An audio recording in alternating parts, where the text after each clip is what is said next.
What's the best no experience required job? Story 1. I used to work for a small clothing store at a resort hotel in Waikiki. I worked many retail jobs in my time in Hawaii and had to deal with about as many rude customers as you would anywhere else, but something about this place put all the customers in a good mood. Maybe the fact that we were on the beach. And I almost never had to deal with rude people. It was a fairly slow gig too, which gave my coworkers and I a lot of downtime for BSing, which we did plenty of. It was the only retail job I ever had where I never felt stressed out. On a lot of days, we would open the doors to let the tropical breeze in. The standard outfit was shorts, t-shirt, and flip-flops. Us guys who worked there loved to flirt with the girls in a little jewelry kiosk next to us, and we would get hit on regularly by bored teen girls and their drunk middle-aged mothers looking for a tropical island fling. We used to actually fight for who got to take out the trash because the dumpster was on the beach. We would always time trash takeouts for sunset, and even the manager didn't get angry when it mysteriously took us 10 minutes to go to the dumpster and back. At the time, I was living in a studio apartment in Waikiki, just a couple blocks away, and it was a 10-minute walk to work for me. If that job had paid a living wage, I'd probably still be there, but I couldn't afford to live off my salary there, so I had to quit, move back to the mainland, and go to grad school so I could get a career job. I'm a college professor now, making a decent living in a respectable career, but sometimes I wish I was still selling t-shirts on the beach in Waikiki. That was beautiful. I've got to say, the not making a livable wage at your job does kind of make me question if it's, the best no experience needed job? It sounds very lovely. And I've had jobs that were also very, very lovely jobs in a lot of respects, but when after leaving that job, I got to go home and eat ramen noodles every night because I couldn't afford anything else, I would not classify those jobs as best. Story 2. I delivered pizza for 3 years and made more money now than I am working as a post-grad temp, $13 an hour, but I also don't spend $300-ish, depending on the hours, a month on gas, so it's a trade-off. Most Friday and Saturday nights, if you factor in tips, I'd make a bit more than $20 an hour, but it was generally for only 3 to 4 hour bursts. When I started opening on the weekends, it was nice because I'd get about 8 to 10 hours a day on my paychecks, then make it at least $120 on both Saturday and Sunday. And if it's football season, I'd sometimes make $500 from tips alone from a Friday night shift, then opening Saturday and Sunday. It's really dependent on hours, though. I worked 35 to 40 hours a week and worked longer shifts, but it worked because I was still in school, so working weird hours was easy. If you get into it but only work about 20 hours a week, you're generally working 3-hour rushes, and while the burst money is okay, you aren't building the money on your paycheck, and you aren't going on trips where you take 4 to 5 deliveries, which is super efficient time money-wise. It's very easy to get stuck in pizza delivery if you're getting the good shifts and making good money. A lot of people used to take home cash in their pockets every night, and it's easy as crap. It tends to make every other occupation seem like a bad idea. I've seen quite a few drivers where I work not quit until they're forced to due to getting an accident or something. Working on tips and stuff can be nice if you're someplace where you can get, those big tips. The thing I hate about that kind of work is you don't have a reliable paycheck. You don't know, because sometimes you're going to have just bad days. Sometimes you're going to have some huge order that takes up a ton of your time that you're expecting is going to leave quite a good tip, and they give you nothing. And I gotta say, a nice, steady, good paycheck, I will take over a roller coaster paycheck any day. Story 3. Retail. Everyone should have a retail job once in their life for at least 6 months. You need no experience, but you will learn a lot from it. First, you will probably learn what your ambition is. If you think folding clothes at the Gap and nothing else is not all that bad of a way to spend a year, college might not be your future path. If you're racing out of work to try and get in some classes, you will learn how to manage time like a pro. Secondly, you will learn social skills. The ability, or perhaps art, of looking someone in the eye and having a conversation is something you need to practice. Without the glow of a phone nearby, it is possible. Third, you will learn that all people, are disgusting. Why is this important? Because once you realize that other people are human, you think before acting and act a little nicer. Psychological fact. Fourth, most importantly, you will be a better shopper. If you've had to fold shirts for an hour or serve people food for hours or clean bathrooms, you will always remember that when you are on the other end. Sure, some of you will feel vengeance and be, well, I cleaned this so they can. But the vast majority will remember how much they hated when people acted up and avoid that same behavior. The old golden rule in effect. Everyone should have a retail job once in their life for at least 6 months. That's a horrible thing to wish on people. Story 4. Sweeping machine driver. Drive a forklift-sized sweeper around during the day. Listen to whatever you want, as loud as you want. Relatively good pay compared to other kinds of cleaning jobs. Story 5. Night security guard. Spend your evenings studying up to be something else. Story 6. Grain silo work. $25 an hour, and mostly all you do is sweep or take a nap. And sometimes explode.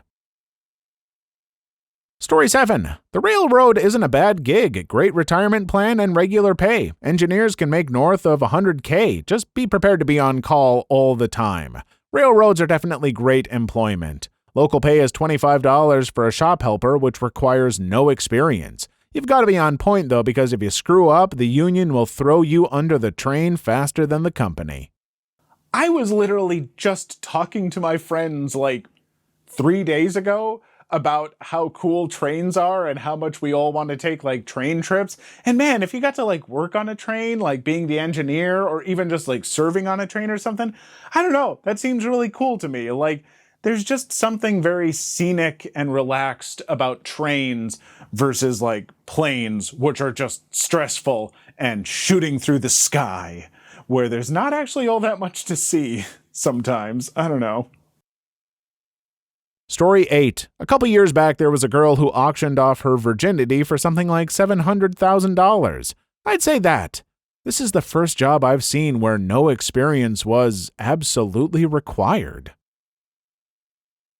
Story 9. If you can get a doorman gig in Manhattan, it's $50K a year plus a crap load of tips plus full benefits, holiday pay, sick time, personal time, and they offer classes to be an electrician and plumber and stuff like that. A good building you will see with $20K per year in tips. $50,000 to $70,000 ain't much in Manhattan. Story 10. Hotel desk clerk. Get paid to play Civilization 5 10 hours a day, light cleaning and other duties that take less than an hour. Story 11. This is pretty much only an option for girls, but nannying. I get paid $15 an hour to hang out at a wealthy family's house with their 7-year-old girl 20 hours a week. Yesterday I was there for 8 hours and we braided bracelets, colored, and played trivia.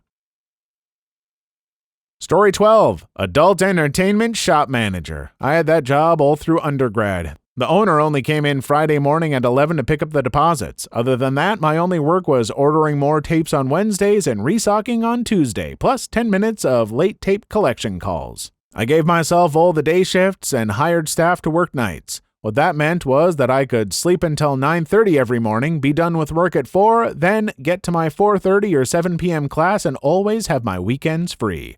I would bring in a lawn chair, do my readings, write essays, but mainly take naps behind the counter and barter free adult entertainment for free pizza, free vacuum repair, free plumbing, you name it. Sounds like you were a terrible frickin' employee. I mean, honestly, any job where you can work in a shop and just relax and have a lot of time to yourself and still make a living wage, that's a pretty solid job. You know, I worked at a front desk on midnights at a hotel for quite some time, and I had like 2 hours of work in an 8-hour shift, and the rest of the time I was playing like Game Boy Advance. It's the only time I've ever played through a Pokemon game in my life. Yeah, those are pretty solid jobs. Story 13. Token white person on Chinese or Japanese boards. There are some people who are professional white people who sit on a few boards of directors in China or Japan just to make leadership photos look like they are an international bunch. Story 14. Stagehand. Most cities have labor companies that provide people for the entertainment industry specifically. Yes, the hours are long and the work can be heavy, but it generally pays well and you can be involved in some pretty nice events and concerts. I started out as a stagehand straight out of high school, worked hard, and moved up in the industry. I've worked in many countries on short and long projects. I now design and earn a good salary. It's still possible to make it without university. Story 15. As much as it could potentially be a nightmare, babysitting as a kid was a really easy way to have money like a 12-year-old. I would go over to a neighbor's house at like 6, feed 2 kids dinner, play a board game, put them to sleep, and then watch TV by myself and get paid for it. No experience required, so much that literal children are trusted with human lives. It's really hit or miss depending on the kids or parents. Sometimes you get a good normal kid who eats his vegetables, sometimes you get the spawn of Satan. Be a Twitch girl streamer. You play games and neckbeards give you money. Must be difficult for them with the new rules about showing cleavage and whatnot. Yeah, I would definitely want to have to deal with being a woman on Twitch because, a lot of them don't deal with just some of the most horrendous harassment I've seen on the internet. They definitely don't deal with just some of the most deplorable degenerates in the world stalking them and stuff. Man, so many of you folks online, ladies especially, you have my deepest sympathies because I have friends who do that stuff and I've seen what you put up with. And I don't think I could handle that.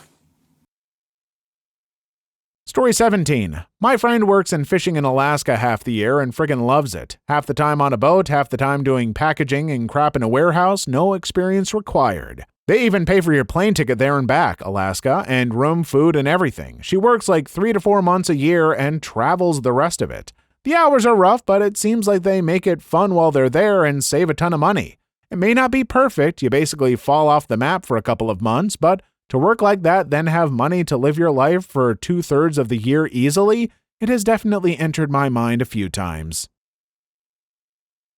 Story 18. Oil field. Started right out of high school with no experience, got my H2S and first aid, now I'm making over $100,000 a year at 18. Work crazy hours, but depending on what you do, it isn't as difficult as people say. Try having a family and work in the field. Pro tip, save your cash and then buy a house with it and settle down. Story 19. Liberty Tax Mascot. You get to dress up as the symbol of freedom and dance outside the office. I don't know, I passed a particularly animated and over-the-top one this morning, and I think the loss of dignity puts a big dent in the value of whatever you get paid. Story 20. In Canada, you only need a high school diploma to become a civilian air traffic controller. It's tough to make the cut during/post training, but you'll be making good cash if you do. Tower, this is Ghost Rider requesting a flyby. Story 21. Gas attendant. Only 2 states left. Get paid to do what the rest of the USA does for free. Story 22. Stripper. Definitely a stripper. Well, hey, that gives me a good idea to do if this channel doesn't work out. What do you think, folks? Bow, bow, bow. Yeah. Probably not.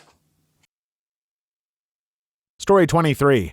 If you're interested in cooking, go apply at a local restaurant and offer to wash dishes at the start. If you're a good dishwasher, they'll move you up the ranks if you're attentive and listen well. All that garbage about having to go to culinary school to be a cook or chef is a complete farce. I will say, folks, think long and hard about just how passionate you are about cooking if you really want to get into being a chef, because oh boy, are those people dedicated and hard workers, at least at some of the big restaurants and stuff. Wow, look into it. Story 24. I started working at a bar as a bouncer about 4 months ago. It's pretty freaking rad. The entire interview process was word for word. Do you have any problem with confrontation? No. You'll be working from 9 p.m. to 4 a.m. Is that a problem for you? No. Do you have any problem with occasionally mopping up puke? No. Okay, you've got the job. I was actually floored because the bar I work at is corporately owned and the application process online was very official, so I expected a much more thorough interview process. Story 25. Cable guy. Spend your days helping people in their home who are always happy to see you, and in the evening read article after article about how you and your company are trying to destroy the fabric of the universe. Story 26. Apparently, sign language interpreter. I'm pretty sure this is referencing the Nelson Mandela Memorial Interpreter guy, but as an ASL interpreter, I just want to say it takes a crazy lot of work and experience. Just don't want anyone getting any wrong ideas. There's already enough misconceptions on here involving deaf culture, deaf rights, and interpreting. Story 27. Bartenders. Bartending is definitely not an easy job to attain without experience. You usually have to spend at least a year working with the same restaurant for them to let you behind the bar, and it is competitive because of the potential earnings. Full-time bartenders usually make more than their managers. Yeah, I'm sorry to the person who said being a bartender would be a good no experience needed job. Like, maybe if you're bartending at just like a real small town dive bar, like many of the bars in the town I grew up in, like where all you need to know is how to, pour the drink that some drunk points at or pull a tap. But otherwise, if you want to be a bartender who's making decent money, you got to know how to make mixed drinks and manage all that stuff and deal with people. Like, experience needed. Story 28. My first job out of college was as a repo man for a major bank, an entry-level position for my first 2 years there. Clearly, I had no experience stealing cars. The idea was that this was a career path for loan officers. A good loan officer will understand the ramifications of making a bad loan. My career spanned 12 years with the bank. Story 29. In Australia, the highest paid no skills required is the traffic lollipop person. You need to do a one-day course for $109, and the pay is about $75 per hour. Yes, $75 per hour. Story 30. Shelf stacking at Woolies. I love my night fill job. Story 31. To be honest, adult entertainment. All you need is genitals and somebody that's into your ugly face, and be at least somewhat attractive. Please leave your story in the comments. I would love to make a video on them in the future. Also, don't forget to like and subscribe.